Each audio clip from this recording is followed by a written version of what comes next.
Hey everyone, welcome back to Signal or Noise, episode 12. Charlie Bilello here, and with me as always, Peter Mallouk. Peter, I'm going to jump right in and talk about a topic. I think it's probably the most important topic for investors, because if you can't stick with your investment, then it really doesn't matter how it does. And so there's this concept about this behavior gap. So investors, they have fear, they have greed, we all have this, and it leads to underperformance versus the vehicles they're invested in. So Morningstar does this study every single year. They just came out with the latest data there, and they showed that investor returns of around 6% trailed the returns of the funds they're invested in by 1.7% per year every single year.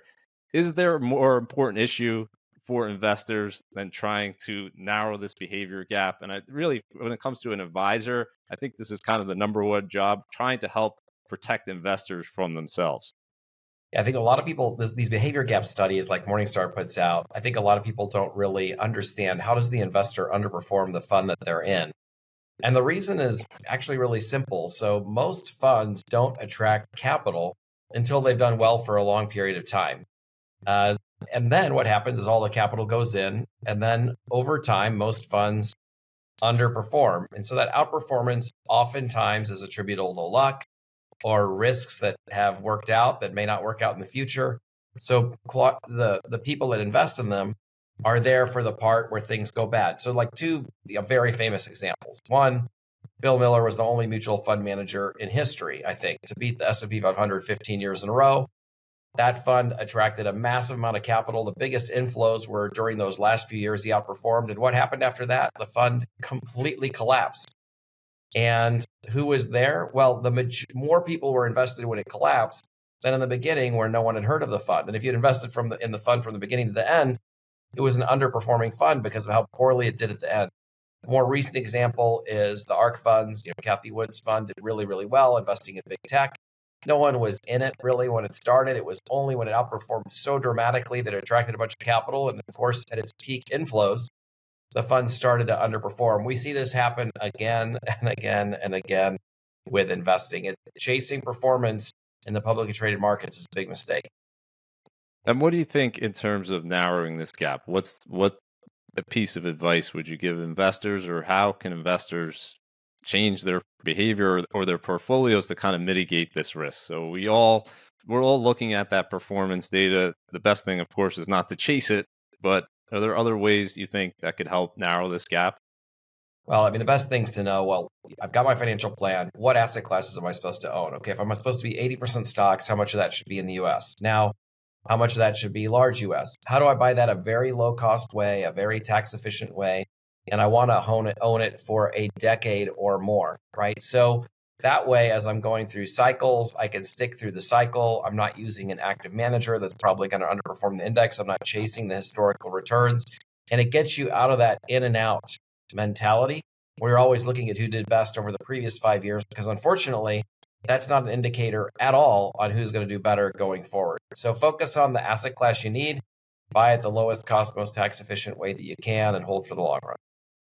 Right. And what I would add is in terms of two things, in terms of complexity and volatility. So you mentioned the ARK Innovation ETF. And if we look at that sector equity category or non-traditional equity, it could be in one of those categories.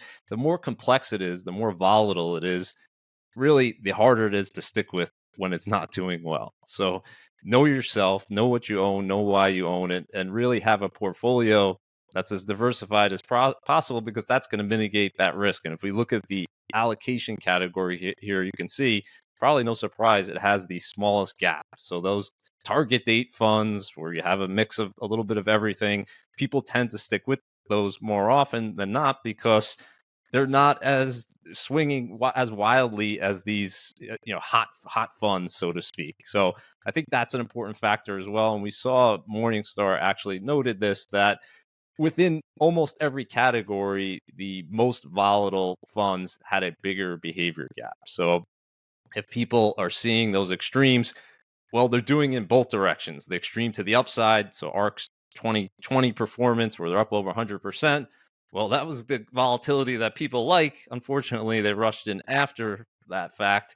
And then volatility, of course, on the downside, people hate as well. And because markets are mean reverting, because fund returns are mean reverting, you have this notion of a gap. So I guess it comes down to knowing what you own, knowing why you own it, and really trying as best as possible, not using short-term performance as a reason to invest in a fund. Yeah, exactly. We both agree, like chasing the performance is killer. And what these target date funds have in common with what I outlined is you're basically choosing your allocation and you're sticking with it, right? And so you don't feel the volatility of the portfolio the same way. Yeah, and just knowing what you own, coming back to this alternative, and we talked about this on a previous episode.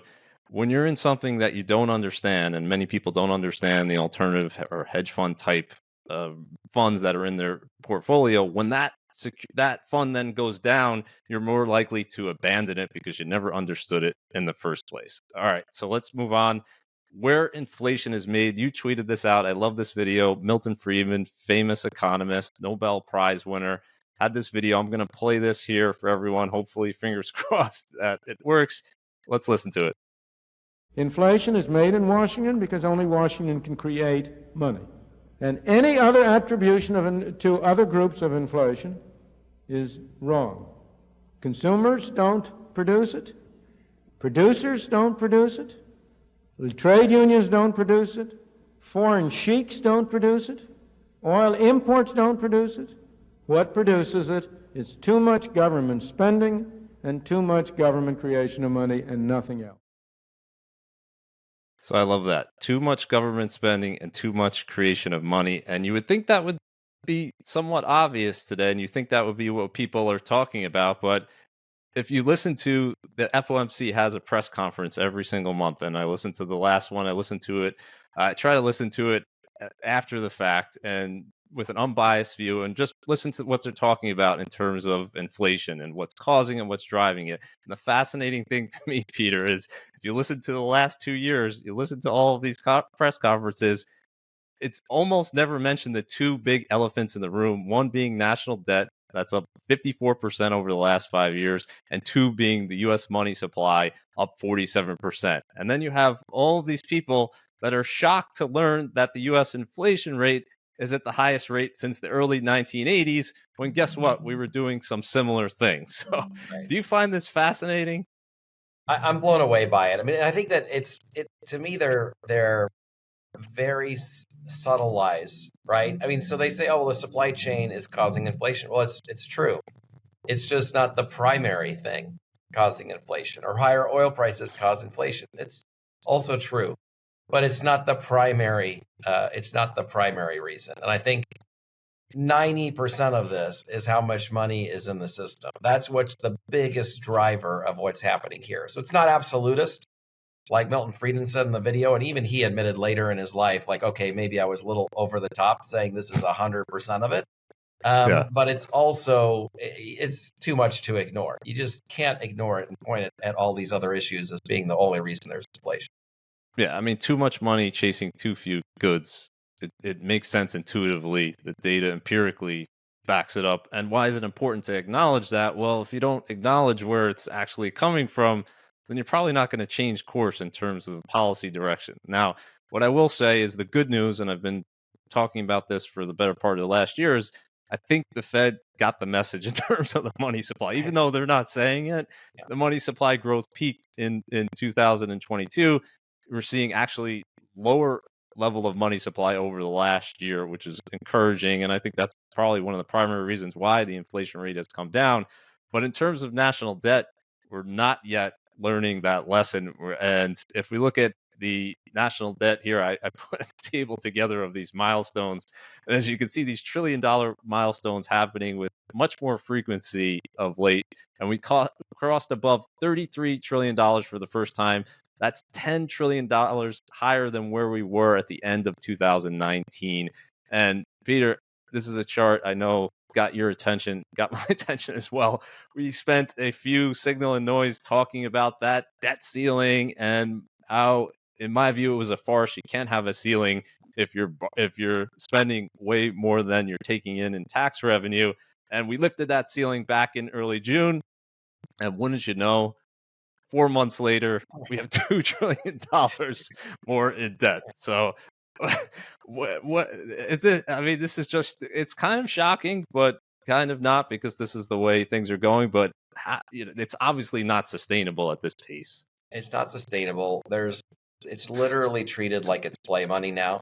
And if they keep it up, it will turn into play money. I think that the issue with Congress and the president, no matter what party, is there's no skin in the game, right? There's no consequence.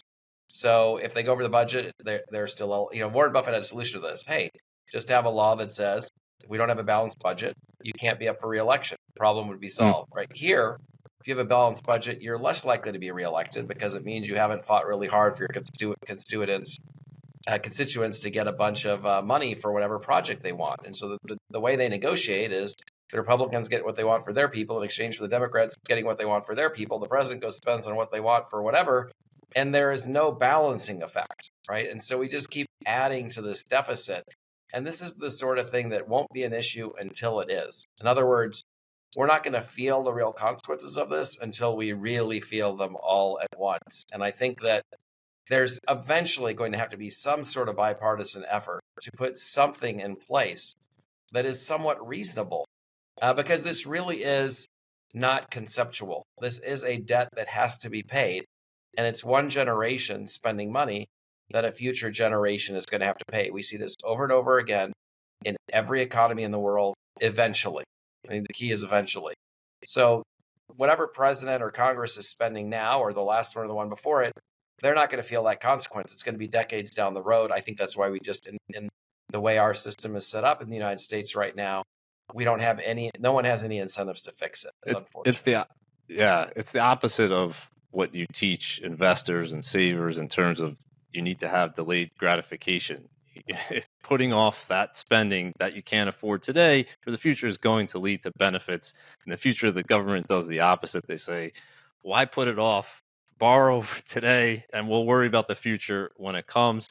And this is really, it's important, I think, to understand, because a lot of people say, well, the numbers are bigger today, and so of course trillion is not what it used to be. And yes, that part is true, but the bigger issue is not just the amount of debt, it's that debt is outpacing growth, and it's done so by such a huge margin over the last 15 years. If we look at U.S. national debt, you're looking at 8.5% per year increase on that debt, while nominal GDP is growing at 4% a year.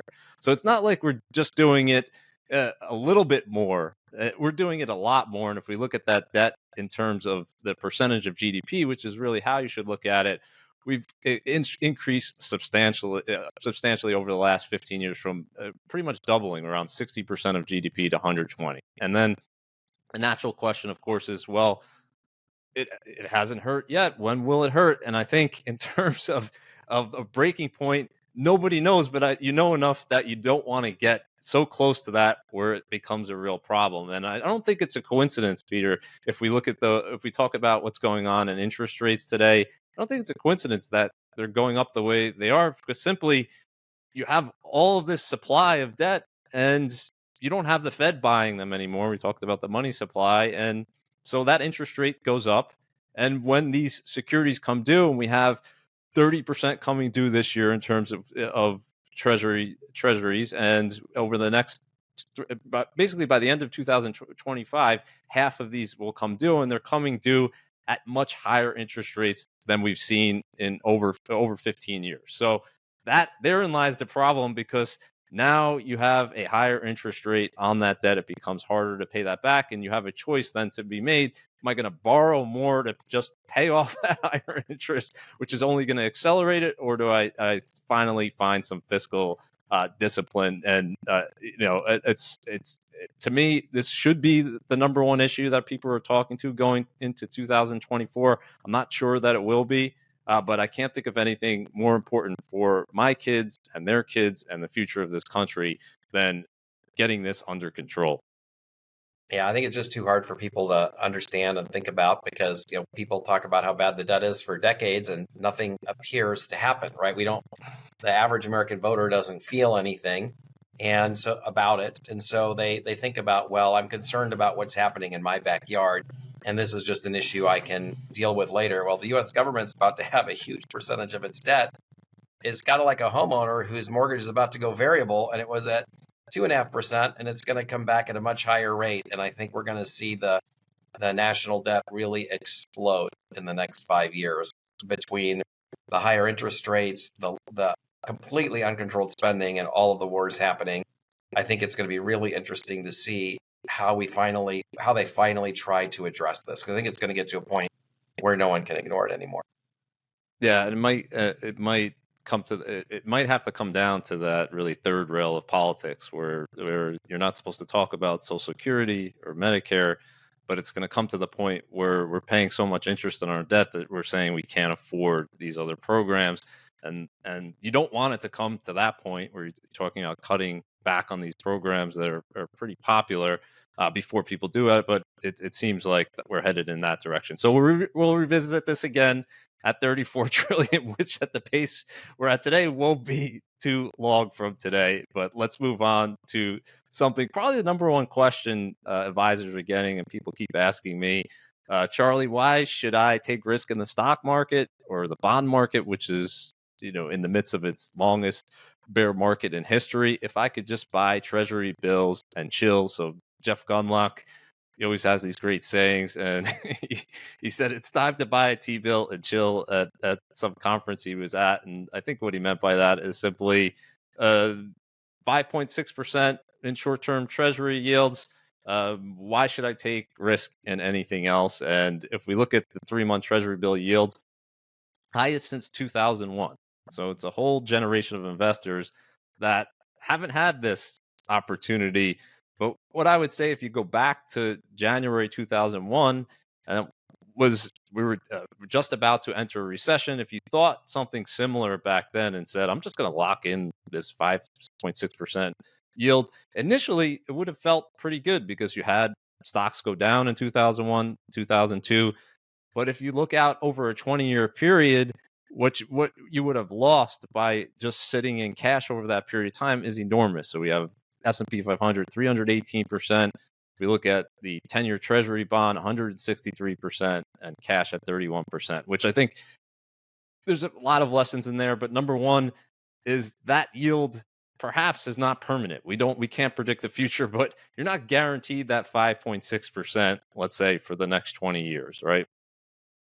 Yeah, I think that's the big thing is it's a short-term rate. It's going to change, and you can go buy bonds today. While bonds are in a 3-year bear market, that's because existing bonds have declined in value. New bonds are coming out with higher yields. You can get tax-free bonds. The bond market has gotten a lot more favorable, actually, for investors. I think if you look at the stock market relative to interest rates, everyone thinks when interest rates go up, the stock market does poorly. That's not necessarily the case. Many, many examples of the stock market doing well in a rising rate environment. And again, we're looking at that treasury. That's the short-term treasury that's at 5.6. You can go in there and find that market turn against you very, very quickly once things are under control. So it's just not that easy, unfortunately, for people. And if you go there after tax, you get 3.9% or something around that. You could be missing some really big opportunities. Right. But what I would say, Peter, if we look at portfolio allocations, we look at people with shorter time horizons or people with lower risk tolerance, this is good news. It hasn't been embraced as such because, as you said, there's been short-term pain in the bond market. But it was only a few years ago in 2021 where you really had to reach for yield if you wanted to get that higher return. So 7.5% is kind of the pension fund benchmark in terms of their target rate. And back in 2021, I wrote a piece saying that you would have had to invest over 60% in equities, and there's no obviously guarantee to equity returns, and 36% in corporate bonds, and you couldn't have anything in treasuries or treasury bills because the yield was so low. And today, that percentage of equities, and again, no guarantee there, has dropped below 30%. So for people who need yields, people in retirement, people with a low risk tolerance, this is very good news, I think, and that's being lost here just on thinking about treasury bills because, like you said, the best predictor of bond returns is that starting yield, and now we have a 10-year treasury bond of close to 5%, right? Yeah. Yep, I agree. So let's move on to the abnormal last decade. And it's been unusual, Peter, because normally we see leaders lead, of course, for some period of time, and then that leadership gets replaced by someone else. So there's this interesting study here looking at the top 100 US companies at the end of one decade. And they did this going back to 1960. And they showed each and every decade where those top 100 companies that started the decade, where that weight was at the end of the decade. And if you could see here, every single decade before the recent one, you saw a pretty significant decline, which simply means that the leaders were being replaced by other companies. And if we fast forward to 2010 and look at the decade following that, that just didn't happen. The big companies stayed big. And what has that meant for in terms of markets? Well, we're seeing the smaller companies underperform. If we look at the Russell 2000 relative to the S&P 500, worst relative performance here since 2001. And I know we've touched on this before, but do you think there's been some type of paradigm shift here where these big companies, they have bigger moats? We talked about Apple and the dominance there, and Amazon and Google, and we know that the government is thinking about trying to break them up, and they have certain lawsuits pending here. Do you think that something has changed, or do you think simply this is just we're living in the outlier, and investors shouldn't expect the next 10 years to be the same as the last time? I think that what we normally see is what your graph shows, right? Is that whatever is in the top 5 or 10, they look so formidable. GE, ExxonMobil. You can't imagine a world where they're not at the top. IBM, and then all of a sudden something happens. That's how capitalism works. Blockbusters puts everybody out of business, and then Netflix puts them out of business. Now there's a bunch of other streaming services that might challenge Netflix and its dominance. And we see that over and over again. But to your point, there's been an anomaly over the last 10 to 15 years where we see companies like Apple, just the dominance persists. And I think that there's a couple things for that. I think one, the rules of capitalism have not changed. They will eventually give way to 10 other companies. Somebody's going to be doing a podcast 20 years from now, and they're going to look back and go, remember how dominant Microsoft and Google and Apple and Amazon were. And here's what's changed. But what big tech has done is it's allowed people to become more dominant quicker. So the path to dominance is faster. Like if you think about how Blockbuster had to take over, it was one store at a time, physical store, location. It took forever. Well, Netflix, once it catches on, it's overnight. Amazon, once it catches on, it's overnight. It moves very quickly. You can see a new app come out and have 1 billion followers in a month. ChatGPT, right? Yeah. ChatGPT is what a perfect example. I mean, just the fastest to a whatever number of users it was the fastest in history, right? It was 100 million, yeah. Yeah, 100. Fastest ever. Insane. So the dominance comes very, very quickly. And then to your point, there's a moat. It's hard to penetrate the Apple ecosystem or the ease of Amazon or so on. So all that means is it's more dominant quicker. You could take this, pull ourselves out of the industry and look at, like, say, musicians. It used to be like you toured, you developed a following, you released an album, you built this audience over a long period of time. Now somebody can show up and have 100 million followers and be one of the 5 biggest in the world very, very quickly. It's just so much easier because of technology to gain attention fast and to stay dominant. But it will eventually give way. And so I don't think the rules have changed. I think we're still going to see these rotations, but it might be the regulators. It's harder for the regulators to break them up, or it's harder for a competitor to penetrate their way in. But capitalism is capitalism. It's eventually going to work out. Just like the most dominant sports team, eventually it gives way. So from a portfolio management perspective, the way I think about this also is even if, let's say, they remain there, in order for you, so the argument is, why shouldn't I concentrate, right, in those big names? That's what really someone's asking when they're talking about this. And the argument against concentration would be to say, even if they remain in the top, they have to lengthen that lead, right, for you to benefit from that concentration. So yes, that gap has widened over the last decade, and that's what's been particularly helpful to U.S. tech growth stocks, right? And investors are paying a premium now because of that. And now the question is, well, is that going to continue to widen? Are those higher valuations going to continue? Because if that doesn't happen, they could still be, the top 4 companies could remain the same, but the weighting comes slightly down, so they could stay in the top, but you're still benefiting from that diversification. And I think it's just so hard.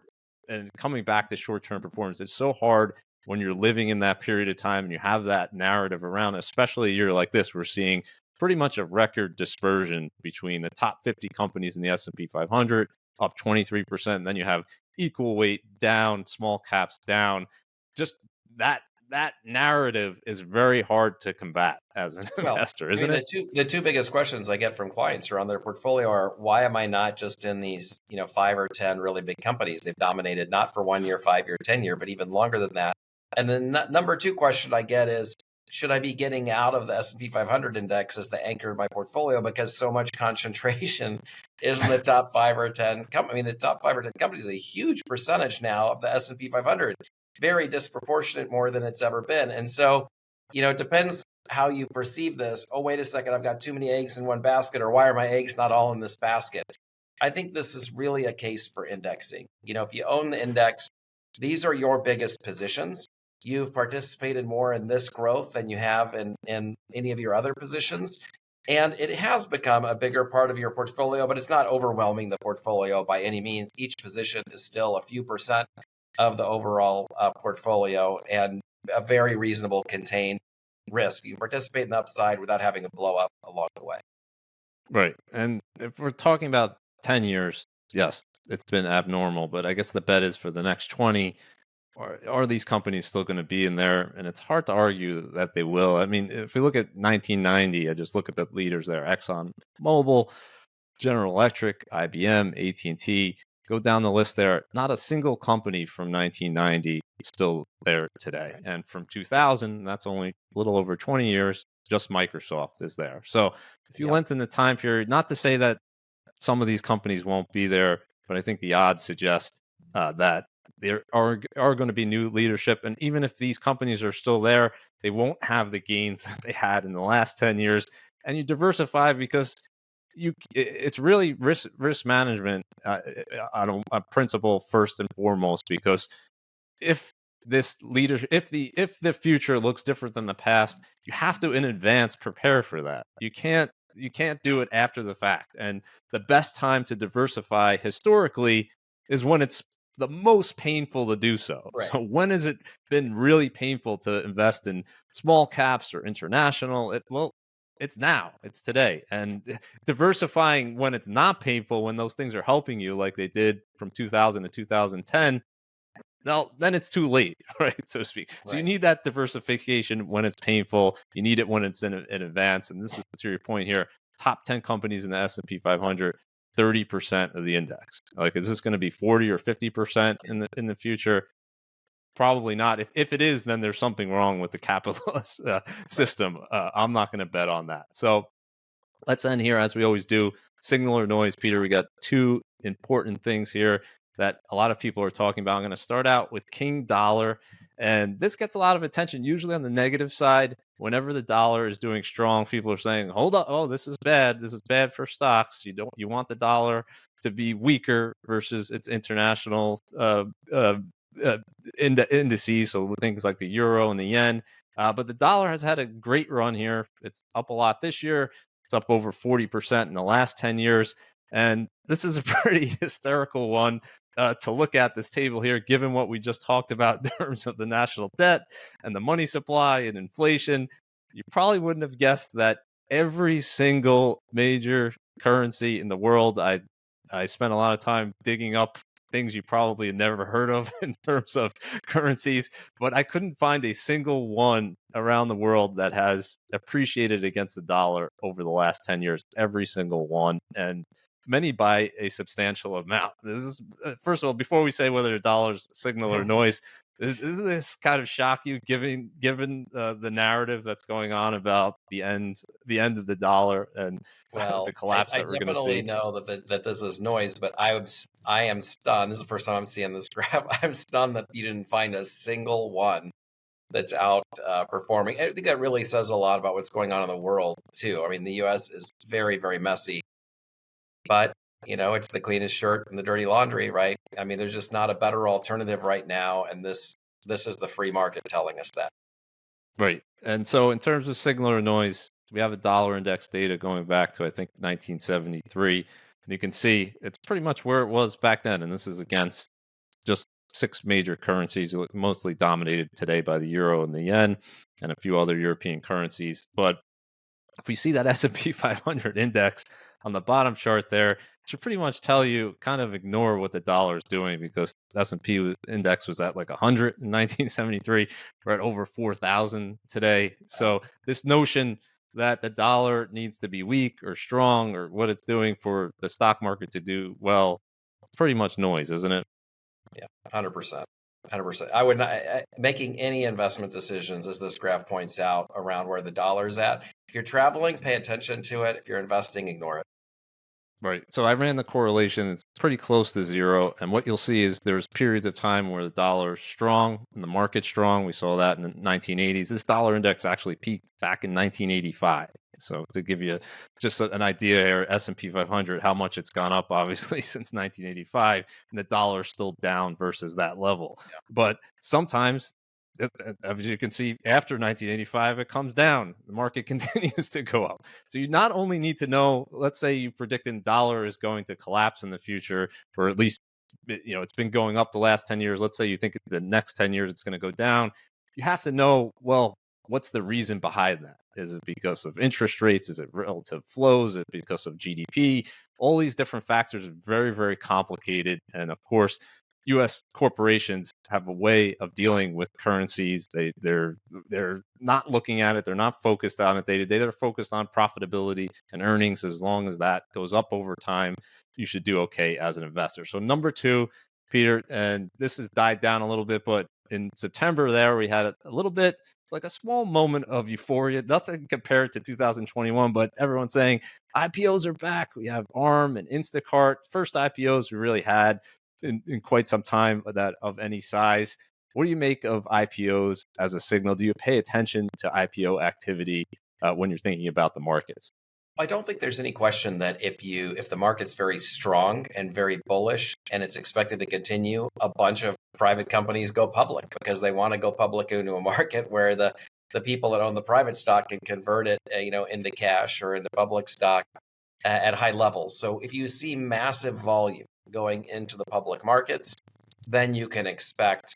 Then I do consider it a bit of a signal. Like if I saw that 50 firms were going to go public in the next 30 to 60 days, I would say, wow, that might be a bullish indicator. I wouldn't make my investment decisions based on it, but it would be a cause for optimism. If just a couple are going public, that's not an indicator at all. And that's very normal. There's always companies going public. Sometimes it's completely dry. Sometimes it's off the charts. But usually some activity's happening. It's not an indicator at all.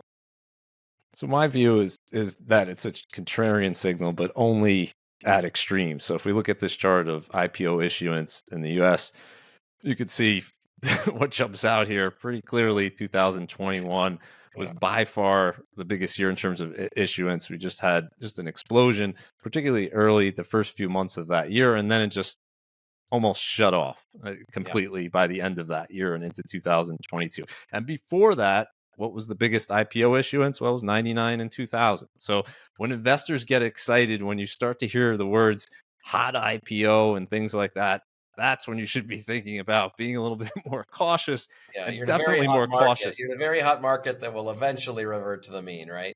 That's right. There's a reason why supply is coming on there. There's a reason why the investors are going public. That's a good thing for them, right? They're raising money at peak valuations and they're coming to market, and that's a good thing for that company. But for the shareholders, unfortunately, of these IPOs, they didn't do so well. And what I would say historically, and I'm sure you get this question whenever there's a hot IPO, or how should IPOs fit into your portfolio? Because we only hear, or mostly only hear, about the IPOs that have done extremely well. And so, they just show these extreme one-day pops. So I have to get in on that IPO. But to me, that the hotter the IPO, or the more that it's popped on that first day, the more you should be going the opposite direction. That means that all of that future returns is being pulled forward. We saw this with so many examples in 2021.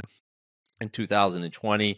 And this is just an interesting thing here, that the NASDAQ 100 since this IPO ETF came out in October 2014, NASDAQ 100 is up 389%. The IPO ETF is up 59%. So you weren't missing. And during this period of time, you had probably arguably the best period other than the 90s for tech in history. You weren't missing out, right, on having that IPO exposure in your portfolio, right? Yeah, I mean, the average IPO is trading lower 6 months later. I think people they think they're getting something that nobody else is getting. Let the insiders do their thing and wait it out. If you're going to buy, wait till the future, and on average, you're going to do better. By the time it gets into the index, it's established, it has earnings, it has revenues, you're still going to participate if there's a lot of That's upside. right. And if it's so hot, like, even Instacart, if you looked at where it went public versus, the most recent rounds in the private market, just 80% lower. So it shows you that when you have this extreme sentiment, you have this euphoria, the timing really does matter, and it's very difficult to assess that with these IPOs because many of them don't have income. They're just based on revenue. It's hard for investors to differentiate. But final point on that, this is why you don't chase. In early 2021, this is when everyone's telling you have to get involved in these IPOs. And the performance of this IPO ETF and the flows were enormous. Speaking of that behavior gap, the flows into this IPO ETF were enormous in that first 2 months of 2021. Now we have the result of that negative 55% returns for that IPO ETF. The NASDAQ 100 is actually up since the beginning of 2021, since February 2021, up 13%. So valuation does matter.